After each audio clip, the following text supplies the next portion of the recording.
नमस्कार. सुंदर कथा गोष्टी या यूट्यूब चॅनलमध्ये तुमचं स्वागत आहे. आजची कथा आहे ती, मी आणि तो. नमस्कार. माझ्या सर्व चावट मित्र आणि मैत्रिणींना श्रेयसचा नमस्कार.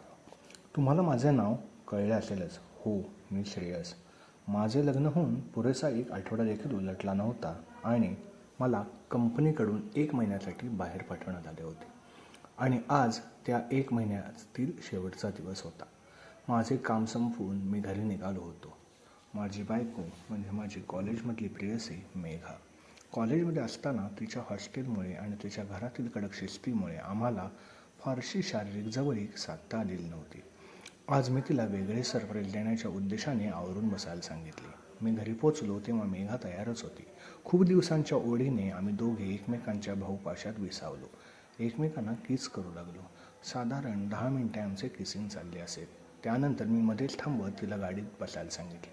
तिच्यासोबत गाडीतून जाताना देखील माझे वरवरचे चाळे सुरूच होते. मेघाने मला विचारले, आपण कुठे चाललो आहोत? मी म्हटले, धीर धर, कळेलच. लवकरच आम्ही एका सुंदर बीचवर आलो, ज्या ठिकाणी आम्हा दोघांशिवाय कोणीच नव्हते. एव्हाना तिला माझा प्लॅन लक्षात आला होता. मी क्षणाचाही वेळ न घालवता सोबत आणलेली चटई घातली आणि तिला जवळ ओढून पुन्हा किसिंग करू लागलो. आता आम्ही एकमेकांचे सर्व कपडे काढून 69 पोझिशनमध्ये आलो होतो. ती माझा लवडा तोंडात घेऊन झोपत होती, तर मी तिच्या पुच्चीच्या ओलेपणात माझी जीभ घुसवून तिचे सार चाकले.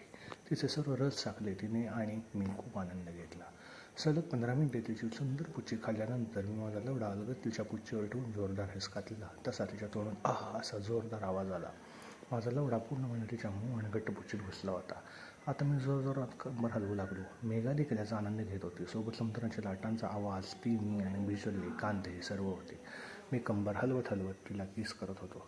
तिची नखे माझ्या पाठीत रुतत होती आणि मी माझ्या वेल्याची पिचकारी तिच्या वेळी मारली. आता दोघेही नग्नावस्थेत एकमेकांना बिलगून सुंदर अशा एकांताचा आनंद घेत झोपी गेलो.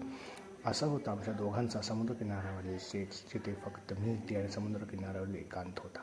चावट मित्रांनो आणि मैत्रिणींनो, जर अशा प्रकारच्या कथा ऐकायच्या असतील तर लगेचच आपल्या या चॅनलला लाईक, शेअर आणि सबस्क्राईब